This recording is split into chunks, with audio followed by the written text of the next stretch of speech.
ଚାଲନ୍ତୁ ଆଜି ଆମେ ବନେଇବା ଏମିତି ଏକ ସ୍ୱାଦିଷ୍ଟ ହେଲ୍ଦି ଦଲିଆ ଉପମା ଯାହା ସକାଳ ଜଳଖିଆ ପାଇଁ ଏକଦମ ପରଫେକ୍ଟ। କମ୍ ତେଲରେ ପନିପରିବାରେ ଭରପୁର ଏହି ଉପମା ଖାଇବାକୁ ଯେତେ ଟେଷ୍ଟି, ତିଆରି କରିବାକୁ ମଧ୍ୟ ସେତେ ସହଜ। ତେବେ ଆସନ୍ତୁ ଆଜିର ଏହି ରେସିପି ଦେଖିବା। ଏହି ଉପମା ବନେଇବା ପାଇଁ ଏଠି ଦେଖନ୍ତୁ ମୁଁ ଭେଜିଟେବୁଲ୍ ଗୁଡ଼ାକ ଚପ୍ କରି ନେଇଛି। ପରିବାର ଏଠି ଦେଖନ୍ତୁ ନେଇଯାଇଛି ମୁଁ ଗାଜର, କ୍ୟାପ୍ସିକମ୍, ବିନ୍ସ, ଫୁଲକୋବି, ଟମାଟୋ, କଞ୍ଚାଲଙ୍କା, ଗୋଟେ ଚାମଚ ବୁଟ ଡାଲି, ଗୋଟେ ଚାମଚ ବିରି ଡାଲି, କିଛି ଭୃଷଙ୍ଗ ପତ୍ର, ହେଙ୍ଗୁ ଆଉ କିଛି ନଡ଼ିଆକୁ ମଧ୍ୟ କାଟି ନେଇଛି। ତାପରେ ନେଇଛି ଗୋଟେ କପ୍ ଦଲିଆ। ଏଠି ମୁଁ ଛୋଟ ଦାନା ବାଲା ନେଇଛି, ଆପଣମାନେ ଚାହିଁଲେ ବଡ଼ ଦାନା ବାଲା ନେଇପାରିବେ।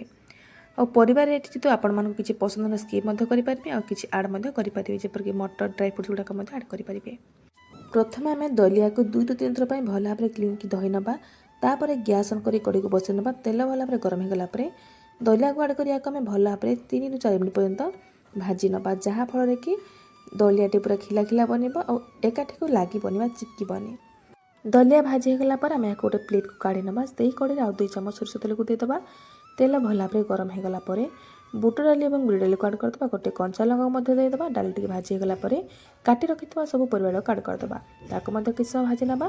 ତାପରେ ଯେଉଁ ନଡ଼ିଆ କାଟି ରଖିଥିଲେ ତାକୁ ମଧ୍ୟ ଆଡ଼୍ କରିଦେବା। ସ୍ୱାଦ ଅନୁସାରେ ଲୁଣ, ହଳଦୀ ଗୁଣ୍ଡ, ଅଳ୍ପ ଟିକେ ହେଙ୍ଗୁ, ଗୋଟେ ଚାମଚ ଅଦା ଛେଚା, ଭୃଷଙ୍ଗ ପତ୍ର ସବୁ ଜିନିଷକୁ ଦେଇ ସାରିଲା ପରେ ଆମେ ଏହାକୁ ଭଲ ଭାବରେ ଗୋଳେଇ ନେବା।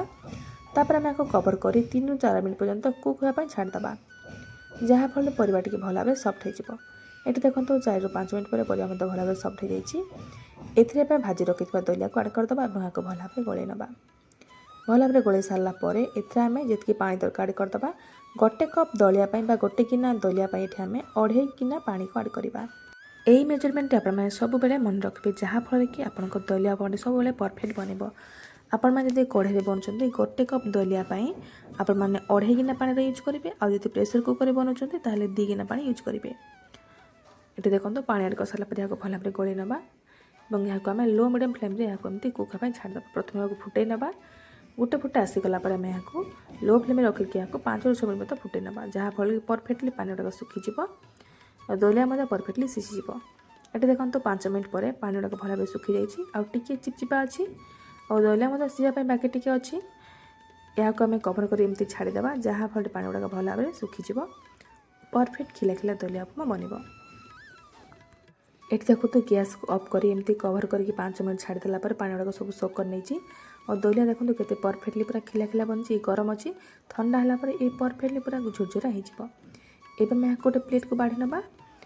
ଯେକୌଣସି ସାମ୍ବର, ଚଟଣି ଯେକୌଣସିରେ ଖାଇପାରିବେ, ଏମିତି ମଧ୍ୟ ଖାଇପାରିବେ। ବହୁତ ଟେଷ୍ଟି ଲାଗିଥାଏ, ହେଲ୍ଦି ମଧ୍ୟ ଦେହ ପାଇଁ। ଯଦି ଆପଣମାନେ ଡାଏଟ୍ ପ୍ଲାନ୍ କରୁଛନ୍ତି ଏହାକୁ ନିଶ୍ଚୟ ଆଡ଼୍ କରନ୍ତୁ। ଏହାକୁ ଆମେ ସାଲାଡ଼ ସହିତ ସର୍ଭ କରିବା। ଆଉ କିଛି ସାମ୍ବର ମଧ୍ୟ ନେଇଯାଇଛି। ତ ଆପଣମାନଙ୍କୁ ଆଜିର ସିମ୍ପଲ୍, ହେଲ୍ଦି, ଟେଷ୍ଟି ଦଲିଆ ଉପମା ରେସିପି କେମିତି ଲାଗିଲା ମୋତେ କମେଣ୍ଟରେ ନିଶ୍ଚୟ ଜଣାଇବେ। ଆଉ ଯଦି ଭଲ ଲାଗିଥାଏ ତାହେଲେ ମୋ ଚ୍ୟାନେଲକୁ ଲାଇକ୍, ସବସ୍କ୍ରାଇବ୍ କରିଦେବେ। ଧନ୍ୟବାଦ। ଜୟ ଜଗନ୍ନାଥ।